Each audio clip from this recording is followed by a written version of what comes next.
quero ler um texto, parte de um livro da Bíblia que é muito conhecido de todos, que é do livro do profeta Jonas. Quem não conhece a história do profeta Jonas, desde o começo da vida, né? Porque ela faz parte das escolas dominical de todas as igrejas, ela faz parte do catecismo da Igreja Católica e faz parte também, inclusive, da literatura mundial. Jonas, o profeta que foi engolido por um grande peixe, que no imaginário popular foi engolido por uma baleia. E a história é muito significativa, porque o profeta Jonas, ele foi para... Antes, deixa eu dar um background do que era o profeta no mundo antigo. De acordo com a lei, com o Deuteronômio, o teste do profeta era que aquilo que ele dizia se cumprisse. Porque, obviamente, no mundo antigo havia muitos charlatões, videntes, magos, mágicos, feiticeiros, pessoas que andavam pelo mundo antigo examinando as entranhas dos animais para adivinhar a sorte. Isso era uma prática do mundo antigo. Eles abriam os animais e examinavam o fígado, as entranhas dos animais para adivinhar o futuro. Olhavam para as estrelas, os astrônomos, e adivinhavam a sorte das pessoas. Então, na lei, o teste para saber quem era autêntico e quem não era autêntico era que aquilo que ele falasse se cumprisse. E Jonas vai para a cidade de Nínive dizendo que Deus, em poucos dias, vai destruir a cidade. Vocês sabem e conhecem a história, a cidade não foi destruída. O povo se arrependeu e Deus voltou atrás no decreto de destruir a cidade. E Jonas, como profeta, está desacreditado. A reputação de Jonas está no chão. Jonas perdeu a credibilidade de ser um profeta confiável. E aí nós chegamos no capítulo 4, os versículos 1 até o versículo 3. Eu quero ler para vocês. Jonas ficou profundamente descontente com isso e enfureceu-se. Ele ficou descontente com o quê? Ele ficou descontente em Deus perdoar a cidade e em Deus suspender a sentença, a maldição, o castigo. Ele orou ao Senhor e a oração dele foi assim: Senhor, não foi isso que eu disse quando estava em casa? Foi por isso que me apressei para fugir para Tarsis, porque eu sabia que tu és um Deus misericordioso e compassivo, muito paciente, cheio de amor, que prometes castigar, mas depois te arrependes. Agora, Senhor, tira a minha vida, eu imploro, porque para mim é melhor morrer do que viver. Para mim é melhor morrer do que viver. Por quê? Porque ele perdeu. Porque ele fracassou. Porque a profecia dele não deu certo. Porque ele é um profeta desacreditado. Durante essa grande pandemia, o presidente dos Estados Unidos, bem como o presidente do Brasil, vem passando uma ideia, que é uma ideia meio assim de super-herói, de leão de manada, de macho alfa, quer dizer, o líder do grupo. E os dois dizem que morrer de Covid é para perdedores. Que eles próprios são imbatíveis e, portanto, na verdade, quem morreu ou morrer da Covid é porque é um inábil, é um perdedor. Na verdade, eu venho recebendo notícias de pessoas que foram curadas da Covid e às vezes vêm com a seguinte mensagem: parabéns, fulano, fulana venceu a Covid. Não gosto. Eu não gosto também da expressão venceu, não só em relação à Covid, mas eu não gosto da expressão venceu em relação ao câncer, por exemplo. Venceu o câncer. Eu gosto de dar parabéns a quem foi curado ou foi curada, mas eu não gosto de usar o verbo vencer. Sabe por quê?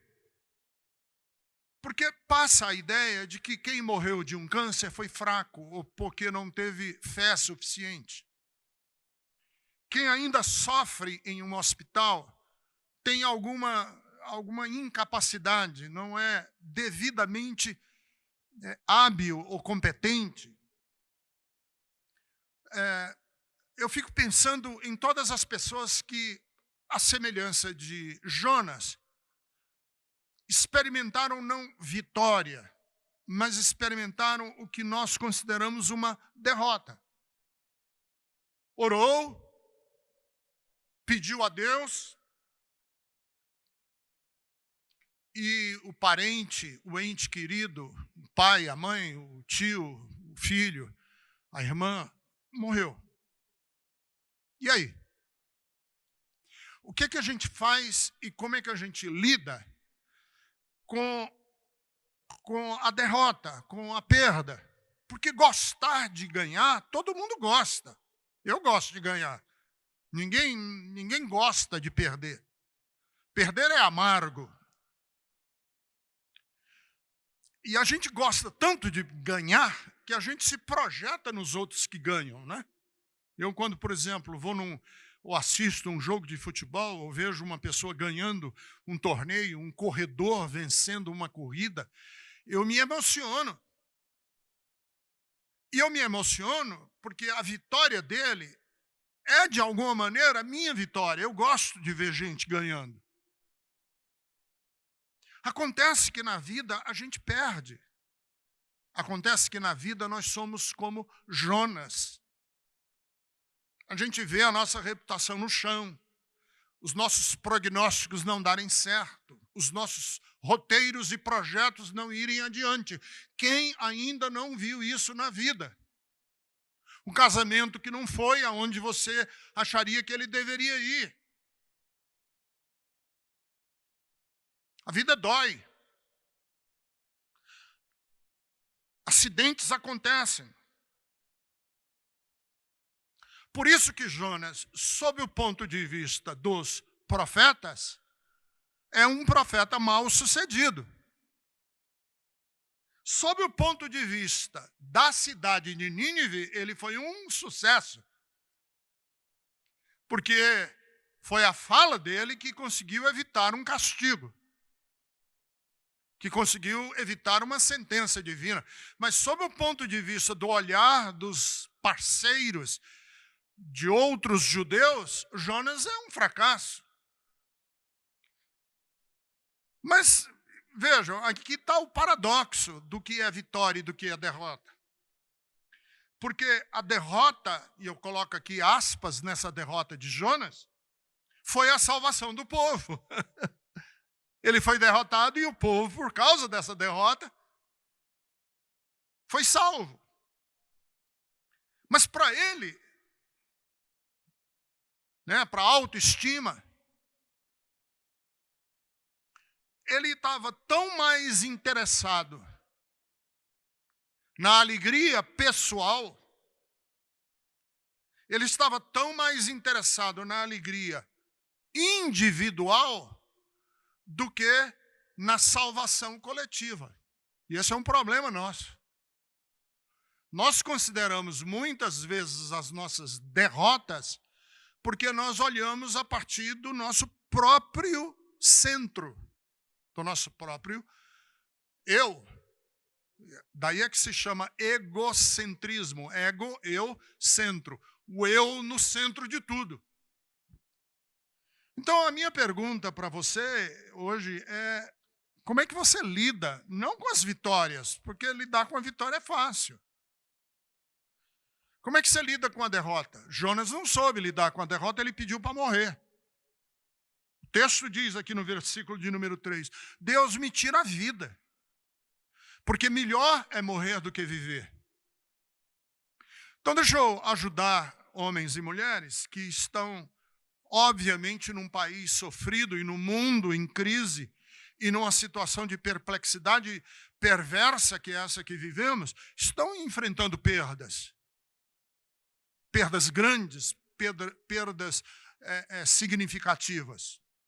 Primeira coisa que eu quero falar para você, que a nossa incapacidade de evitar fenômenos da natureza não é uma derrota. A minha incapacidade de enfrentar um fenômeno da natureza não é uma derrota. Quem mora numa cidade que está na rota do furacão não pode colocar sobre os seus ombros a responsabilidade de evitar esse furacão. E nem pode se sentir culpado porque o furacão destelhou a casa ou inundou a casa.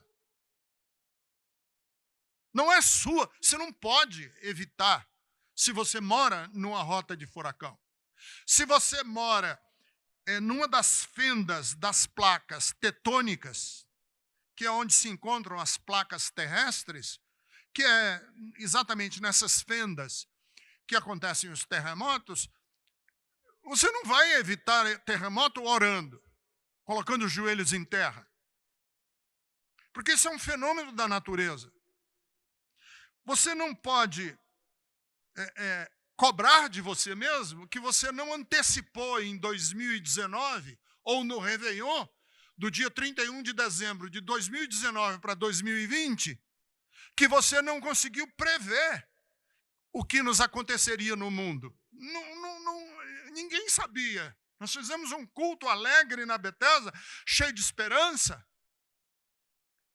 E a gente não pode dizer assim, foi porque o culto da Bethesda não foi bem sucedido no dia 31. Não! Sim, eu posso construir uma casa mais sólida se eu moro e os códigos de engenharia para as casas que estão na rota do furacão, obviamente, são diferentes de uma casa que está no interior do Ceará e que não tem nem furacão nem terremoto. Claro, eu posso e sou, obviamente, responsável de andar com a minha máscara e de manter distância social e agora, nessa pandemia, me proteger e proteger os outros. Mas nós devemos nos lembrar que as leis da natureza tratam a todos e todas da mesma maneira, por isso que temos que nos preservar. Está escrito no livro do Eclesiastes que o que sucede ao justo sucede ao ímpio. Por que eu digo isso? Porque eu não quero que você se sinta derrotado e derrotada pelas circunstâncias que a vida apresenta. A vida apresentou para Jonas uma circunstância da qual ele, na verdade, não é responsável direto. A responsabilidade direta foi do rei, que decretou um jejum e um arrependimento nacional. E o castigo de Deus que Jonas tinha prometido para a cidade de Nínive foi muito mais uma responsabilidade do rei do que do próprio Jonas. Então deixa eu assim, esclarecer para as pessoas que estão se sentindo culpadas porque a vida não, de alguma maneira, não deu como você gostaria de viver. Nós não temos o controle absoluto de todas as circunstâncias, menos ainda das circunstâncias físicas que nos rodeiam.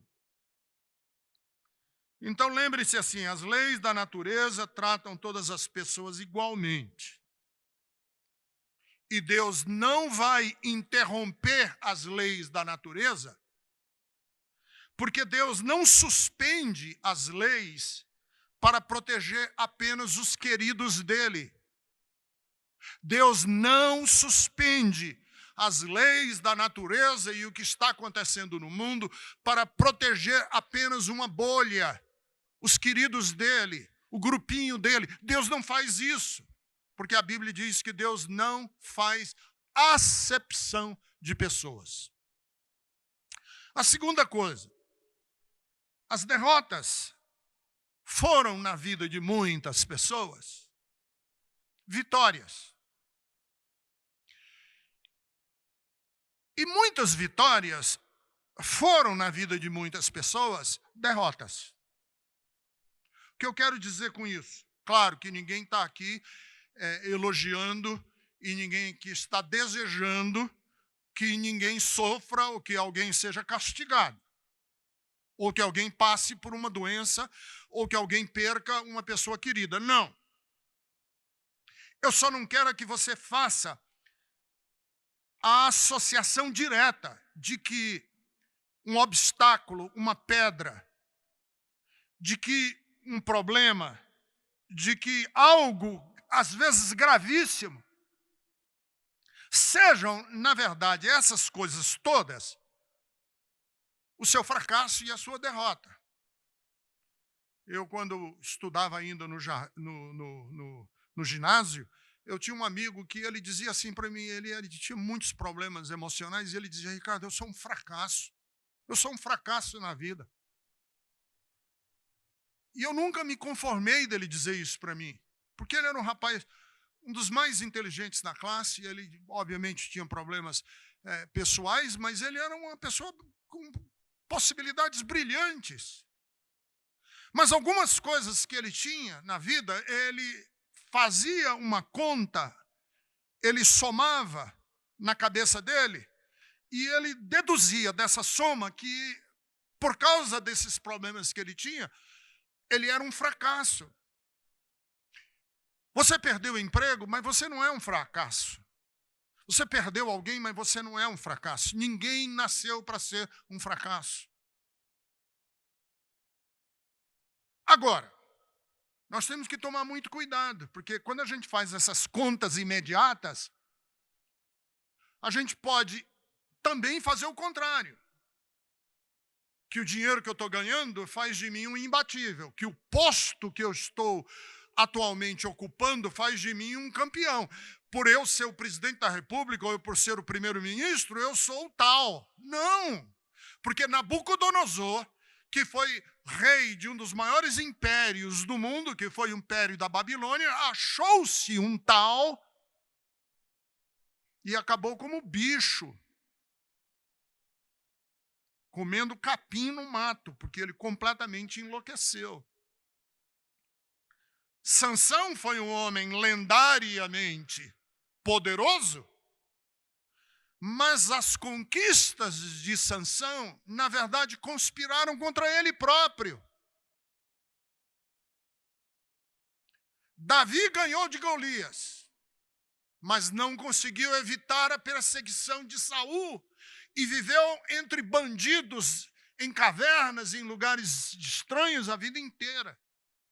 Então não faça essas contas, porque Jeremias, o profeta, foi jogado dentro de um calabouço, dentro de um poço, dentro de uma fossa. Jeremias jamais teria condições de ser um televangelista famoso, porque ele, aos olhos das pessoas, foi um fracassado. Paulo morreu cedo, degolado, cortaram a cabeça dele. Aos olhos de muito, Paulo seria um fracassado.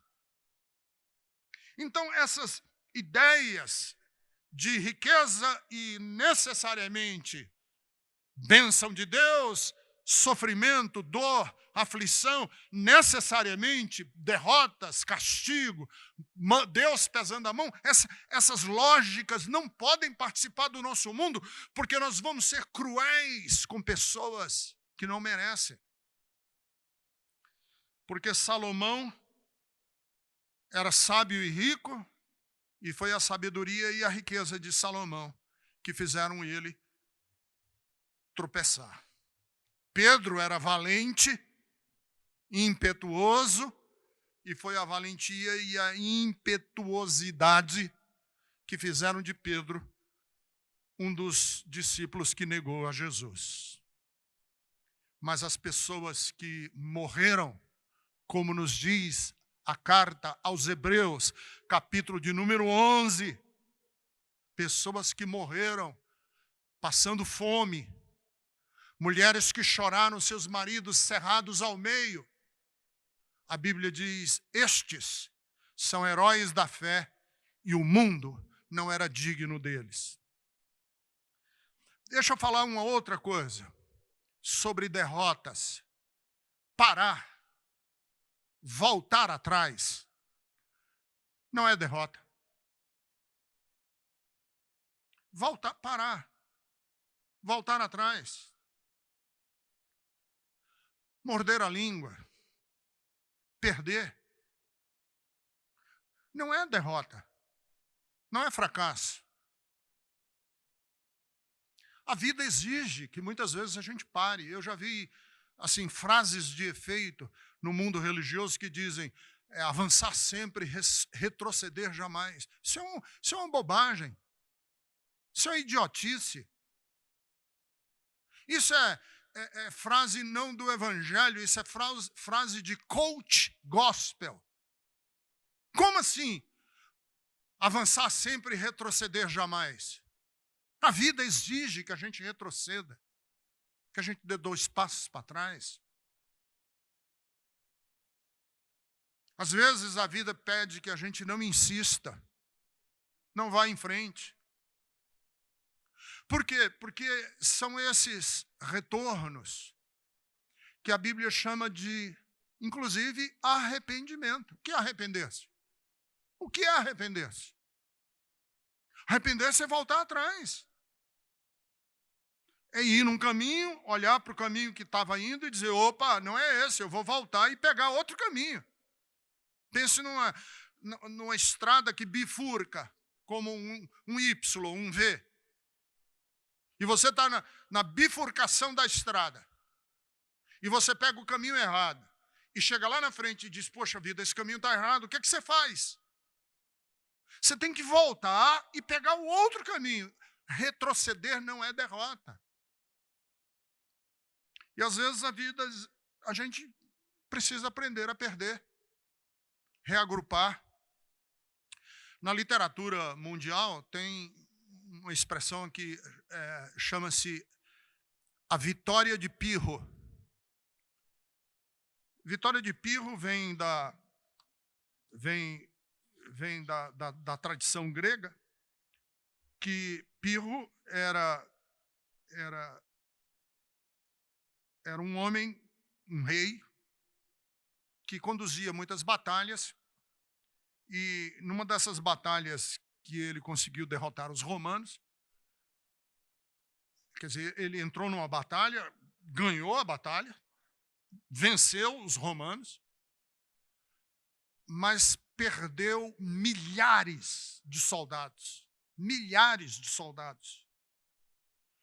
E Plutarco, que é quem conta essa história, diz que Dionísio, um dos generais de Pirro, falou, olha, ganhamos.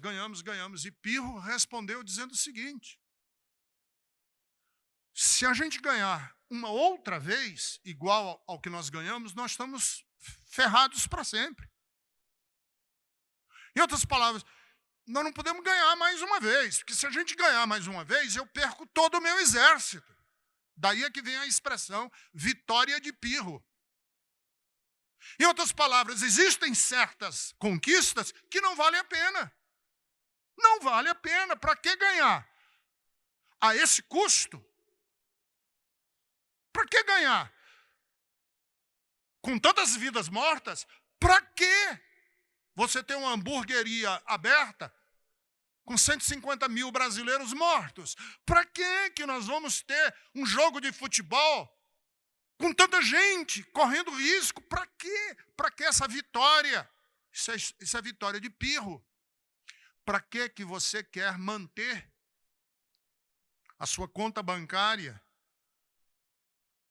às custas da saúde emocional dos seus filhos, da felicidade das pessoas que lhe rodeiam? E eu vou terminar dizendo assim: o que é vencer na verdade? O que é vencer na verdade? Vencer de verdade, exatamente o que é vencer, eu vou lhe dizer o que é. É no meio de qualquer circunstância que a vida trouxer, a gente conseguir manter o nosso coração com aquilo que Paulo chama, aquilo que é louvável, aquilo que é de boa fama, aquilo que é digno, é solidário, é gentil. Gentil, solidariedade, hospitalidade, doçura, integridade. Isso é que importa. Esses são os vencedores. Não é quem tem muito dinheiro no banco. Não é quem conseguiu galgar as escadarias dos palácios governamentais. É quem conseguiu manter o seu coração com esses elementos básicos da dignidade, de manter e reconhecer a dignidade do outro, de contribuir com a verdade existencial, de acolher pessoas que estão precisando ser acolhidas. Isso é ser vencedor. Não é? É isso mesmo, ser vencedor, porque eu passei por muitas e poucas. E ao longo da minha vida eu não deixei de ser uma pessoa sensível, doce, verdadeira, íntegra. Sim, posso ter feito um monte de besteira na vida, mas no final da minha existência, sim, pode ser que eu perdi tudo e estou na pobreza, mas continuo sendo um homem ou uma mulher cujos valores não são reprováveis. O que é ser um vencedor, uma vencedora? É não vender a alma em troco de conforto. Quem não gosta de conforto? Eu gosto. Mas é errado acreditar que a felicidade está no conforto. Porque o maior erro que nós cometemos na vida é acreditar que felicidade se encontra no conforto. A Bíblia nos ensina que muitas vezes não. Que pessoas exageradamente confortáveis não acham a felicidade, acham o tédio. Livro do Eclesiastes. Quem teve tudo e teve todo o conforto, ao invés de achar a felicidade, achou o tédio. Então, eu não estou aqui advogando a teologia do masoquismo e do sofrimento, e que bom é sofrer. Não, não, não, não. Eu só quero dizer que pessoas podem sim achar felicidade no cansaço, na fadiga, na angústia. Angústia de ver tanto sofrimento e tanta dor. E mesmo assim encontrarem vidas significativas, uma vida significativa. E por último, eu acho que o mais importante da gente dizer assim, quem é um verdadeiro vencedor ou vencedora? é o contrário de Jonas. O verdadeiro vencedor ou vencedora não quer se isolar num lugar sozinho, chorando as suas mágoas. O verdadeiro vencedor é aquele ou aquela que, apesar de qualquer circunstância, mantém relacionamentos. Porque o grande problema aqui de Jonas é que ele quer ficar sozinho lá debaixo de uma latada, debaixo de uma ramagem que está crescendo em cima da cabeça dele, dizendo: eu não quero mais viver. Vencem aqueles que encontram amigos, fazem amigos, mantêm amigos, relacionamentos, pessoas que ele quer bem e que lhe querem bem, mesmo, apesar de ser pobre, de não ter nada, mas mesmo assim, ele não é desprezado como uma pessoa vil, uma pessoa baixa, uma pessoa medíocre. Não, vencedor é aquele ou aquela que termina a sua vida e deixa. Eu vi uma pessoa, na verdade, Miguel de Unamuno, um dos grandes pensadores da filosofia espanhola, existencialista. Miguel de Unamuno diga assim: viva de tal maneira que no dia em que você morrer, todos digam: foi uma grande injustiça. Não é lindo isso? É isso, vencedor é isso. Que os seus amigos, seus parentes, seus filhos, a sua mulher, seus pais digam: que injustiça, não era para ele ir agora, porque tem um legado e tem uma história. Então vamos tirar da nossa cabeça as ideias mundanas, seculares, do que significa, profanas, do que significa ser vencedor. E vamos incorporar no nosso coração o significado de: em Cristo nós somos mais do que vencedores, como Paulo nos diz em Romanos capítulo 8. Tá bom? Que Deus abençoe sua vida, que Deus abençoe a todos e todas.